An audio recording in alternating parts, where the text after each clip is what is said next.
ඉතින් කොහොමද මගේ රචන යාළුවනේ ඉවෙන්ට් එකක් ඇවිල්ලා තියෙනවා අපි බලමු කවර් කරන්න පුළුවන්ද කියලා මේක නම් වාසි හිට් බණ්ඩල් එකක් තියෙනවා මම ආසම කරපු එකක් බලමු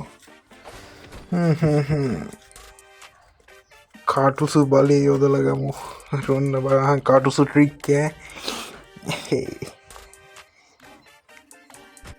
රොන්න පහක් බලමු බැලේ පොඩ්ඩක් ටච් කරලා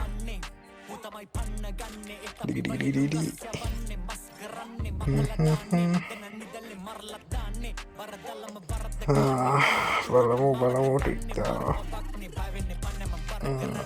ඩවුන්ලෝඩ්වත් නැහැ ඉතින් බලමු හොඳ ගානේ බණ්ඩල් එක අම්මඩ අකුණු කන්න කොහොමද කටුස්සට අකුණු කන්න හම්බුනාම පළවෙනි පහ නෑ කොහොමද ඉච්චලක් කියන්නේ දෙවෙනි පහ දීලා බලමු අම්මඩ වැදුනා ඕයි මේක ආතල් එකට ස්ක්‍රීන් වීඩියෝ එක දැන්නේ ඒ වැදුනා බං අප්පට අඩෝ ලක් එක බං ආදරේ